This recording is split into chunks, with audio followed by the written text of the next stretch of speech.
देश में इस नाजुक हालात में चल रहे जो चर्चा है वो सही रूप ले सके। कई बार आपको अपने ऊपर आरोप झेलने पड़ेंगे, लोग आपको अटैक करेंगे, लोग आपको टारगेट करेंगे, लोग आपको कहेंगे कि ऐसे समय में तो कम से कम ऐसी बातें ना करो। कुछ लोग आपके ऊपर आरोप लगाएंगे कि आप राजनीति कर रहे हैं। जैसे हमने वीडियो डाली तो खूब वायरल हुई, लोगों तक गई, लोगों ने कहा कि हाँ ये एंगल सही है, क्योंकि अभी गुजरात में चुनाव हैं 2026 में, और विजय रूपाणी क्योंकि पहले सीएम रह चुके हैं और उस उस उस दौर में वो एक सक्सेसफुल सीएम रहे हैं, ऐसा उन्होंने कहा है। तो अभी जब इन सारी चीज़ों पर गौर किया जाएगा तो आने वाले वक्त में वो फिर से कहेंगे कि भाई मुझे दोबारा से मुख्यमंत्री पद का उम्मीदवार आप बनाओ। और यदि अमित शाह को और नरेंद्र मोदी को नहीं पसंद है कि तुम्हें दोबारा से मुख्यमंत्री पद का उम्मीदवार बनाया जाए, तो फिर तुमको निपटाया जाना ज़रूरी है। और उसके लिए अगर बाकी के 200-250 लोगों की जान को गंवाना पड़े या उनको रिस्क में रखना पड़े तो भी कोई दिक्कत नहीं है। ये भी देखना होगा कि जो विमान में दुर्घटना हुई है उसकी जो शुरुआत हुई है दुर्घटना की, आग लगने की, वो कौन सी सीट से शुरू हुई है, क्योंकि विजय रूपाणी की जो सीट है वो 12 नंबर सीट थी, जैसा कि खबरें आ रही हैं और हमने आपको पहले ही बताया था। और अभी शाम होते होते मैं देख रहा हूँ कि पूरी तरह से खबरें उसी स्टाइल में चल रही हैं कि जो मैंने कहा था आपको कि पहले थोड़े लोग मरे दिखाएंगे, फिर ज़्यादा लोगों की मौत आएगी, अभी आंकड़ा 100 इतने तक पहुंच गया, अब आंकड़ा इतने तक पहुंच गया, ये सब चलता रहेगा। ये नौटंकी इन मीडिया चैनल्स की आपने पहले भी देखी है और मैं तो देख ही रहा हूं और आपको बता भी रहा हूं रेगुलरली कि भाई इनके जाल में नहीं फंसने का है। ये लोग, इन लोगों के चक्कर में तो आप अपने ही भाईचारे को ख़राब कर लोगे। और यदि आपको जानना भी है कि हमारे साथी हैं जो भी पूरे भारतवर्ष में जनता सरकार मोर्चा के, कि भाई ये हादसा है या साजिश है। सबसे पहली बात तो थोड़ा सा टोटल ही करके देख लेते हैं कि आज की तारीख का टोटल क्या बनता है। आज की तारीख है 12 जून, 12 यानी कि 3, जून मतलब 6, 3 और 6 9 हो गया, और 2025 का तो टोटल 9 आता ही है। तो 9 और 9 18, 18 मतलब 9, तो 3 6 और 9 है, 5 और 2 7 और 2 9, ये तो 18 हो गया, 18 का टोटल तो 9 बन गया। तो ये तो 9 नंबर है, पावर का नंबर होता है, ये आप सबको पता है। 3 6 और 9 का होना ज़रूरी है ऐसी घटनाक्रम में। कितने बजे अटैक हुआ है एक बार उसकी टाइमिंग भी पता करिए कि ब्लास्ट कितने बजे हुआ है, उसका इस न्यूमरोलॉजी से कोई लिंक है क्या। देखो, आपको संभावनाओं से इनकार नहीं करना है। मैंने आपको फिर से वही बात बतानी है कि भाई आपके जो विचार हैं ज़रूरी नहीं है कि वही अंतिम विचार हों, ठीक है ना।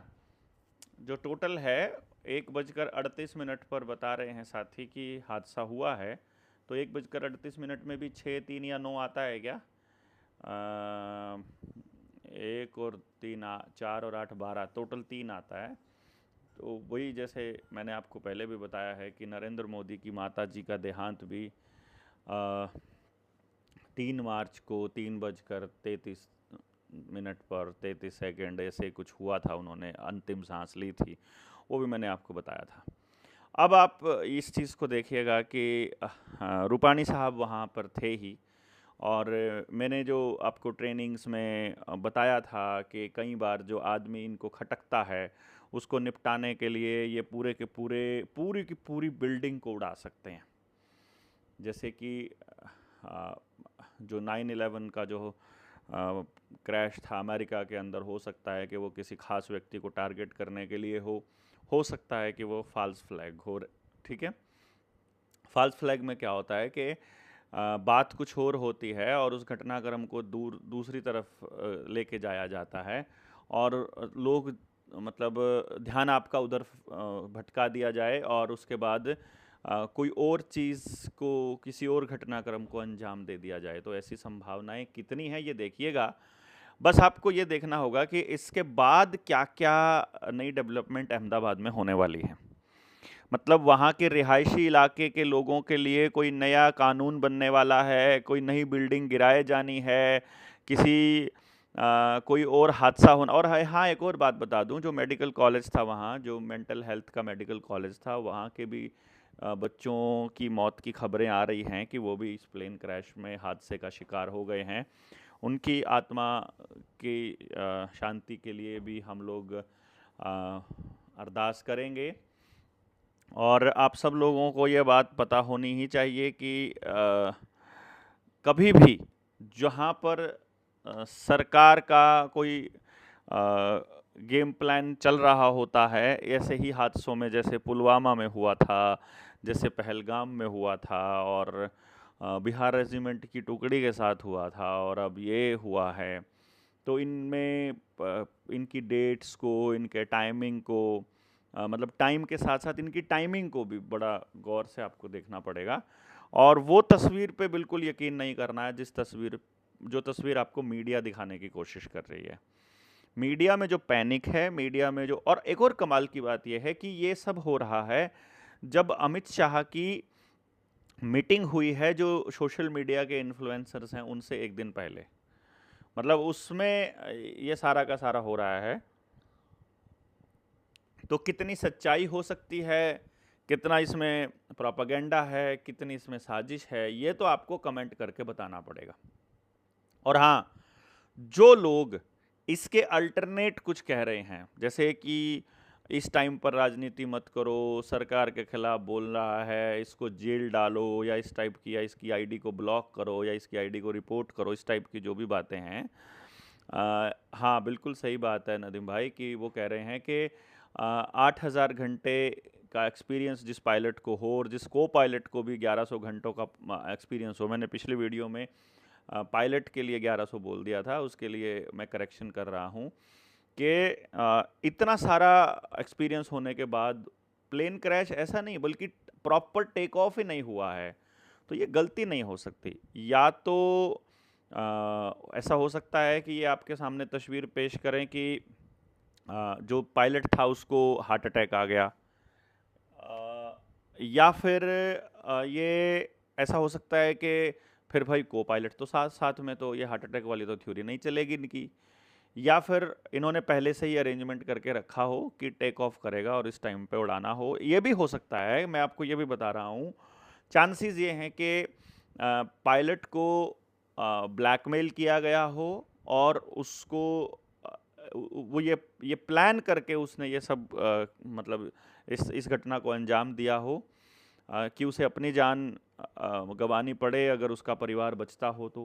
क्योंकि देखो, सामने अगर कोई तड़ी पार है, कोई आदमखोर है जिसकी कुर्सी मान लो लाशों के ढेर पर है, तो भाई कोई भी व्यक्ति को डेस्परेट मेजर्स उठाने पड़ेंगे। ये मैं आपको बहुत अरसे से बता रहा हूँ। बहुत से साथी, बहुत से लोग कुछ भी कह देंगे, बहुत आसान है कुछ भी कह देना, लेकिन वाकई उन चीज़ों पर मतलब खरा उतरना या फिर सच में ऐसे दौर में बोलना बहुत ख़तरनाक है। और इस खतरे को जितने ज़्यादा लोग मतलब मोल लेंगे, इस खतरे को जितने ज़्यादा लोग अडॉप्ट करेंगे, उतने ही चांसेस आपके बचने के रहेंगे। और यदि आप अकेले हैं और यदि आप मतलब बोलने वाले कम हैं, तो उनको रगड़ना बहुत आसान है इनके लिए, क्योंकि इनके पास सारी डिटेल्स रहती हैं, इनके पास सारा कुछ है, इंटरनेट है, मीडिया है, गुप्त सूत्र हैं, पुलिस है, और गलत आरोप लगाने की एजेंसीज़ हैं, और सारा कुछ मैनेज कर सकते हैं, ये सब कुछ कर सकते हैं।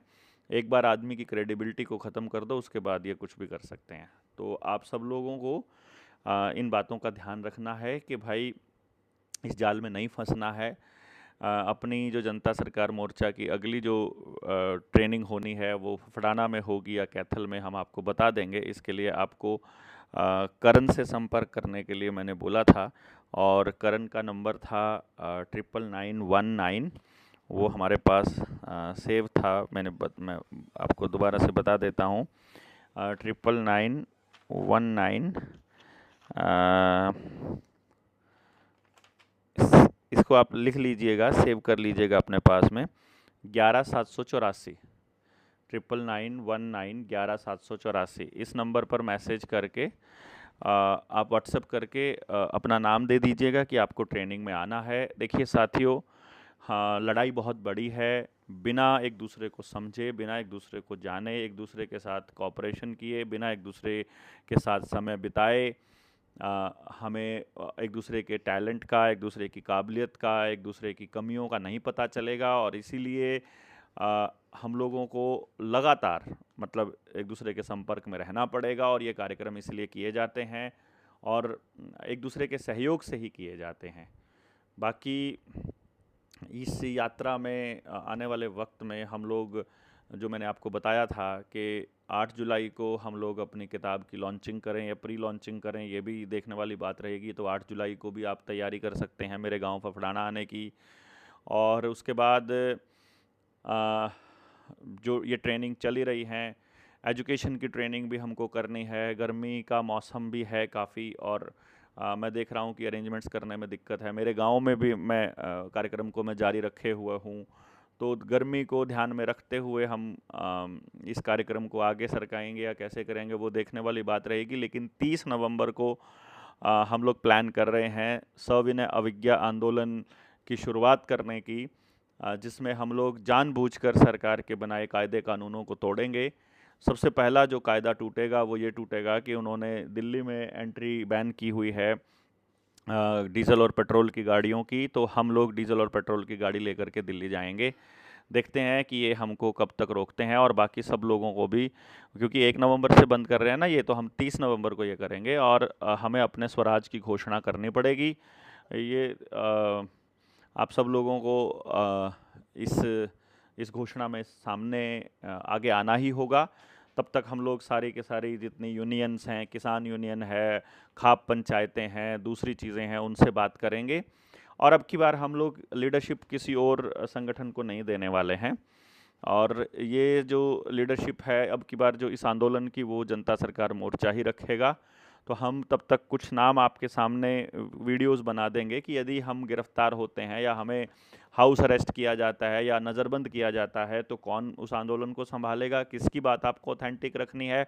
तब तक हम ये पूरा का पूरा कार्यक्रम आगे तक ले जाएंगे। इसी प्रकरण में हम आगे बढ़ने का प्लान कर रहे थे कि आप सब लोग इस पूरे के पूरे मतलब इस आंदोलन में आप साथ रहेंगे, ऐसी हम उम्मीद कर रहे हैं। आप सब साथियों को इसमें अपडेटेड रहना होगा। सारे एक दूसरे को जानते रहिए, पहचानते रहिए।